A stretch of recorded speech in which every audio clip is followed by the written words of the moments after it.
Mark. So, in the last, you talked about the fantastic value that William Hill offered you, 7 places at Cheltenham. Let's hope they don't watch this and decide that They there was. didn't offer it to me personally, Si. They offered it to everybody. Okay, so I can never get this right with my own personal punting, so I want you to try and help me out here. How much under the odds are you prepared to take for an extra place or places? I guess, I mean, it all depends on the individual race. So as a rule, if you could say, having looked at all the odds that I've seen perhaps over the last 12 months, if you had to do one or the other, my advice would be to, as long as you're not taking considerably under the odds, you are better having the extra place as opposed to, and so you'll be better taking first 4 a fifth than first 3 a quarter. You know, and people underestimate that, and it's a big difference. So I'm thinking that the average punter, no offense to the average punter, because I'm one of them, would probably lose over a year. So the times that your horse might finish 4th, you'd be very pleased that you took slightly under the odds and got paid out on 4th when they're only paying first 3.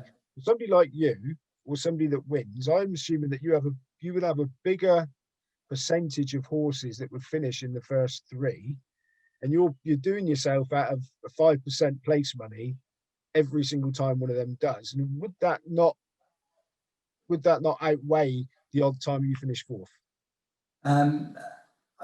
So it all comes down to mathematics. So the mathematics show that you are better off taking the extra place. So I never go back and look and think, well, how many horses that I've taken the extra place for? I actually don't think that I've actually ever taken the extra place and had a horse finish 4th. But I know that I've done it. Well, I say ever, might have happened, but it's very rare. But I know that the maths are in my favor. So if you do something that is mathematically correct over a period of time, it does pay off. So you can't look at individual situations. I mean, it'd be like a roulette wheel and me saying to you that you can have 35 to 1 for every number, but I'll give you 38 to 1 on number 23, okay? And so you now know you've got the odds in your favor by betting number 23, where the odds are against you by betting every other number on the wheel. And then you sit there for an hour and we spin the wheel and 23 doesn't come up once and you're devastated because you've done your money. But I can say to you, you've actually played with the odds in your favor.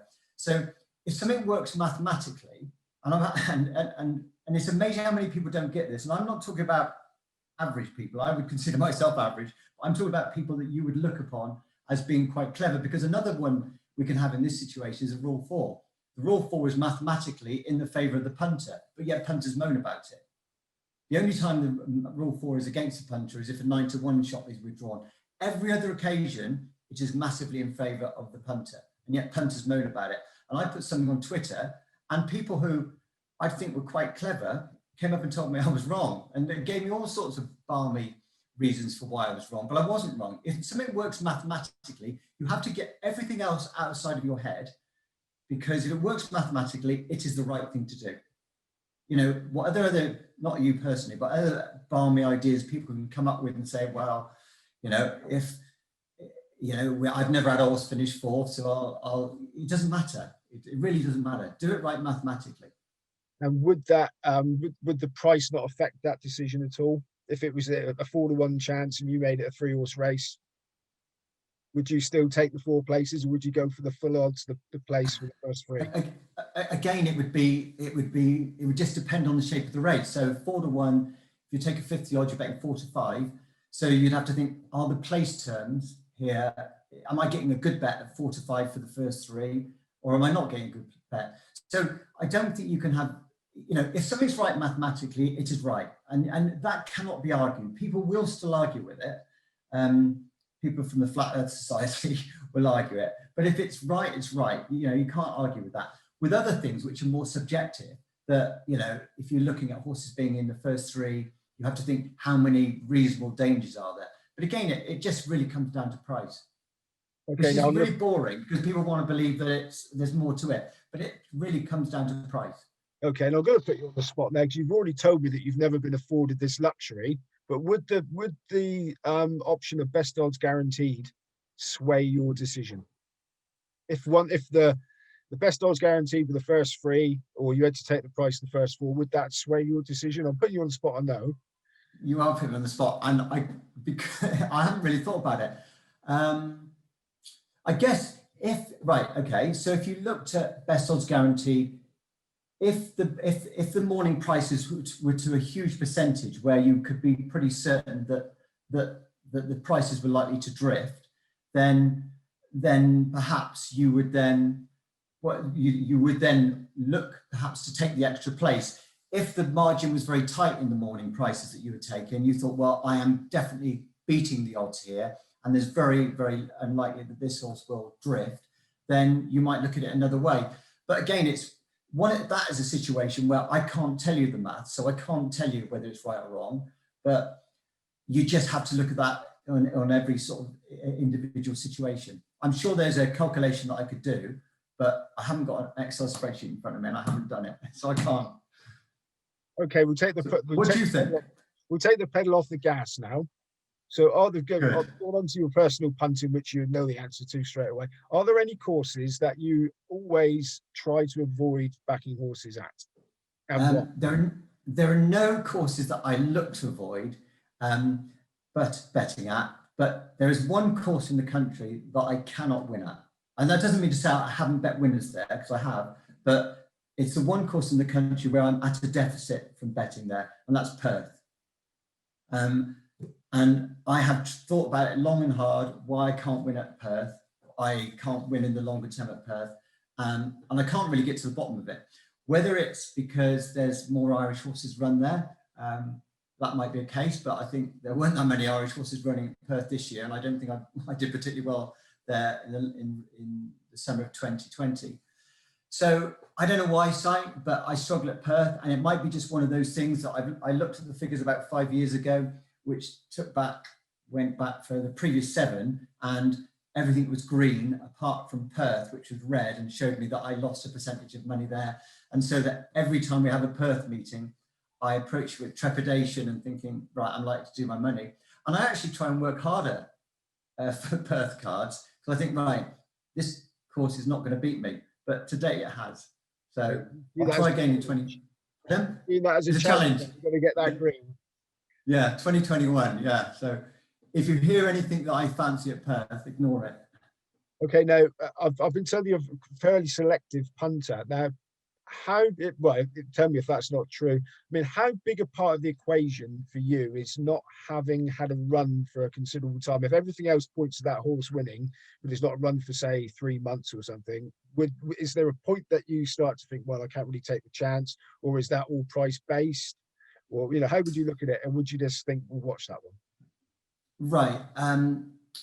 Normally, I wouldn't bet a horse after a lengthy layoff, because if I want to back a horse, I'm presumably I want to know it's got recent form. But however, there are exceptions. So here's a very good example of a race. This happened at the beginning of July this year, when there was lots of horses coming back from layoffs. Some of them had run on the flat, but there was a particular race at Stratford where there were 8 runners, and the first 2 or 3 in the betting, I had huge doubts about them. So that was a race that I wanted to have a bet in. I didn't know what I wanted to bet, but I wanted to have a bet in this race because I felt there were stamina issues or form issues, perhaps, for the first 2 or 3 in the betting.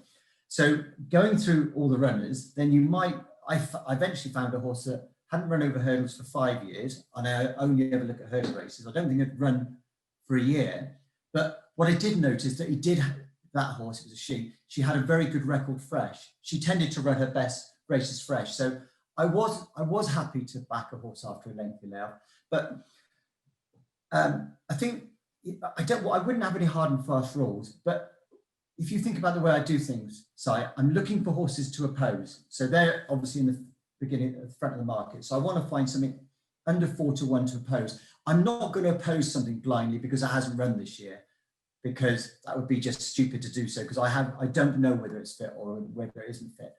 But if I find a race that I want to have a bet in, then I'm going to try and make a reason or find a reason to back something at a bigger price. And when I eventually stumble on something that has, if it hasn't run for 3 years, if it's a big enough price, I might take a chance with it. So I think it's a long way of answering your question, but it wouldn't necessarily put me off, but I wouldn't want to back something towards the front of the market. I'm looking to back horses at big prices. And if a horse has had a lengthy layoff, sometimes you can bet them a bigger price than they should be. But it's wise not to expect a horse to come back to return to a certain level of form that you last saw it at, because horses aren't machines. They improve and they deteriorate. And so you can't always guarantee that they're going to run to exactly the same level. Okay, now this is something that you would like to advise. You've recently been on Twitter. We'll talk about that in a minute. But is there anything you would advise aspiring punters? So I imagine everybody watching this, all the ones that aren't going to immediately get on their keyboards and give you grief, are going to be actually wanting to learn and aspire to be like you. So is there any practical advice you could give me? Well, I'm aspiring. So, and I don't think, I never believe I've made it. And I think, so the advice I would give to anybody is advice that I give myself on a daily basis is ask a lot of questions. And obviously if someone's not in front of you, you can't ask a question. So better still, question everything. So if you hear a pundit on the TV or you read something in a racing publication and they say this works, work out why it works. Don't just accept that it works, understand why. And if you can give yourself so I've talked about things on here about, the mathematics, that works. Mathematics works because it's figures.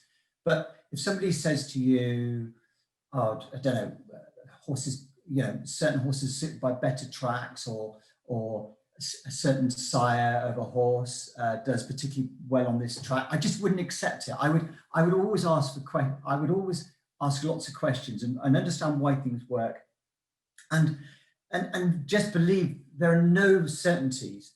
And I know that might sound obvious, but people talk in certainties. And it's a big turn off. Whenever I hear somebody talking to me in certainties, I instantly sort of question their intellect, because there aren't any certainties and life is all about unknowns.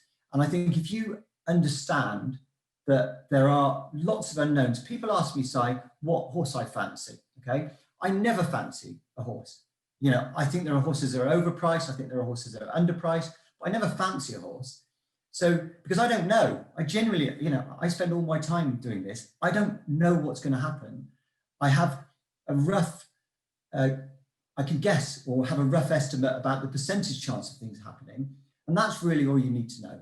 That's all you have to do. But if you talk in certainties, I really fancy this, you're going to be in for a lot of disappointments. And if you're disappointed, then it may not work out. You might then get frustrated and then believe, you're going down the wrong track. But if you don't if you don't say this will happen, then you can't be wrong. If you say, well, there's a 25% of chance that this will happen and a 75% chance it won't happen, well, whatever happens, you've been seminally right.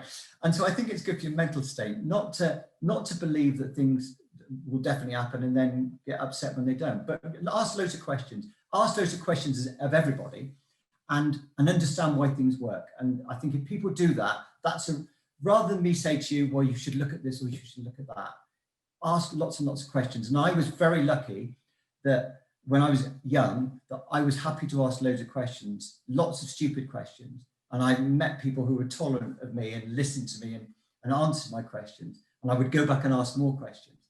But the one thing you don't want to be doing is talking about, all the bets you've had for the last 10 years, because if you're asking advice, people aren't interested in what you've done, and they shouldn't be.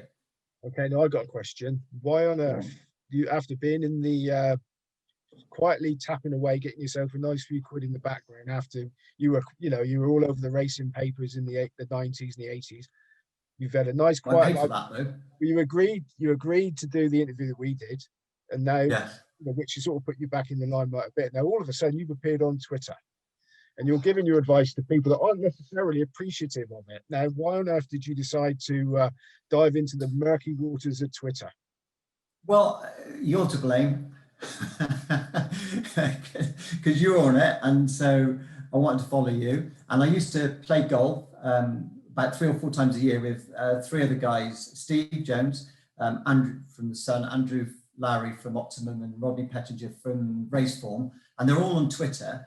And for many years, not being on Twitter, we'd walk around the race, not the race course, the golf course, and they would talk about what's happening on Twitter, and I wouldn't have a clue what they were talking about. So yeah, I joined in, when did I join?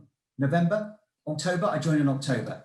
And I was really naive when I joined, because I thought everyone was going to be really, really nice. And I didn't realize the cesspit that it is. No, but that's, I think actually it's not a bad place. I've had hundreds of direct messages. They've all been charming, really nice. And I've had sort of interactions with lots of people. Occasionally you get, I have had a bit of abuse, but I laugh at the abuse. I genuinely find it quite funny. And I'm genuine. You ask Steve Jones, I like abuse. And so he's happy to give me abuse, and I quite enjoy it because I find it quite amusing. So I don't mind abuse. I mean, I'm used to it. After doing what I've done for a long time, you have to become quite thick-skinned. Are you open for any questions if anybody's got any? We do this again. Yeah, of course, yeah. So if anybody's got any questions for Mark, now's your chance to ask him. Sensible ones, sensible ones, and leave the comments and stuff, and then we'll have another go and we'll talk to Mark again, because I'm sure there's a lot more we can tap into. We've only scraped the surface so far. So anyway, Mark Holder, thanks very much. Thank you very much, Si. Thanks very much, and we'll speak to you again soon, hopefully. Yeah. Thank you. Yeah, thank you very much.